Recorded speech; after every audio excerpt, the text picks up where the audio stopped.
about someone like George Washington, sure, there's a question there, except this was the culture he was born into, and we can't underestimate that fact. They were born in a culture of slavery. What I love about George Washington is that he was the only founder that freed all his slaves in his last will and testament. And then Martha followed his lead and freed all of her slaves. They're the only founders that did that. Thomas Jefferson never did that. I mean, I really have a beef with Thomas Jefferson because he was the worst slave owner. And then all his slaves had to be sold because he was so in debt, because he lived such a lavish lifestyle, he had no self-discipline. And so all his slaves had to be sold when he was dead just to pay his debts. So here he was able to draft those kinds of words, all men are created equal, endowed by the Creator, blah, blah, blah. And yet then he lived like he did. So, in my mind, Washington stands as a much more noble figure because he realized slavery was wrong and he did something very concrete about it. And that is a noble thing, especially when you live in a culture that, in his fellow Virginians' minds, that was an entire betrayal of who he was as a Virginia planter, to free his slaves upon his death. That was upsetting the social order, that was going against everything that Virginia planters believed was right. So that is a really noble thing. Most people don't even realize that about George Washington. So those are the kinds of things we want to hold up to our children. There's a saying that there's no greater evidence of a man's own littleness than his disbelief in great men.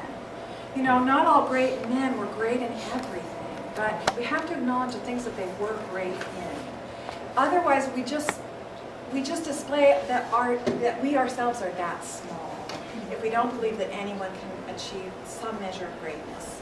And I think the majority of the figures that we do hold up, we hold them up for pretty concrete reasons.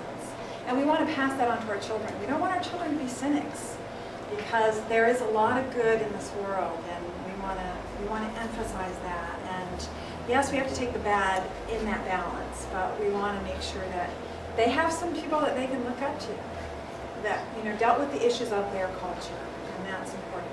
Okay, was there any more comments? Well, I was just thinking the clash of cultures really needs to be brought up, because, for instance, when westward expansion started happening, the colonists kept moving forward and going into new territories, and they oftentimes would ask the Native Americans, who owns this land? And it was a foreign concept to the Native Americans. Well, nobody owns the land. And so the colonists would just say, okay, well then we do, because nobody's claiming it. They came from a culture where land ownership was everything, and the Native Americans, that was a foreign concept. So I can see how the clashes would happen with misunderstandings on both sides.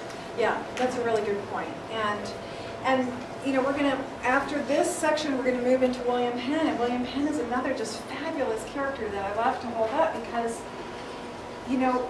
he was one of those very rare colonists who was able to see the Native Indians, accept them for who they were, accept their culture, and respect and honor their culture.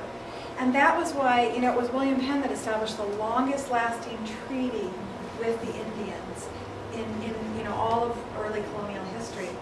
He treated them with respect, and he treated them as brothers. And he was persuaded of those things by his Quaker beliefs. That all men are created equal, and all men have this opportunity to have this, relationship with this divine being. And he believed that as much about himself as he did about his Indian brothers. And he was so beloved by the Indians of Pennsylvania that the grief that they experienced when he died is really quite touching. And it was because he treated them with respect. He played their games, he went to their feasts, and he learned their Indian games, and he did their races with them, and he just integrated into the culture. He allowed them to dictate the terms for living on their land. And he gave them exactly what they wanted and more. And so that, he's just such a shining example of how the Indians should have been treated from the very start. So those are, there's always those wonderful examples from history that we can look to. Okay. All right, so I mentioned Indians by Edwin Tunis. Like I said, There are about 20 copies on Amazon.com for between $2.50 and $5. They are also, are you familiar with abebooks.com? It's another used book search. There's a bunch of copies on that. And then there's actually 12 copies in our system, in the Black Bolt system of this book. So I think it's on your list. I think I did write it on your list. But it's the kind of book that if you have a boy, you should have this book, because look at these pictures. I mean, and it's just that respectful understanding of the tradition and the culture of the major Indian tribes of America in this period. Is Yes. that Tuni, T-U-N-N-I? I'm sorry, it's T-U-N-I-S, Edwin Tunis.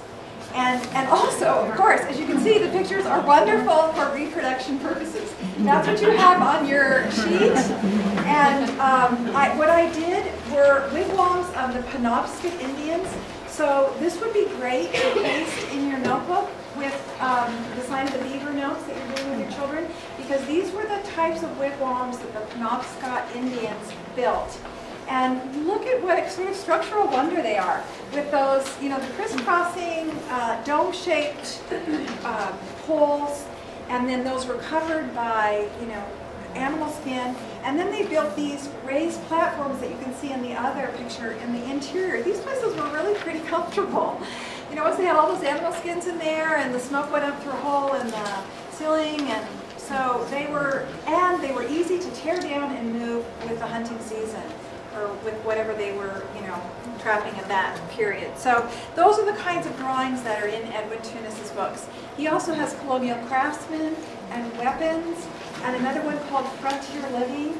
Those are all still in print, so you can still buy those. I don't think they have them in paperback, but they're definitely available in hardback. And I would just encourage you to get those. Okay.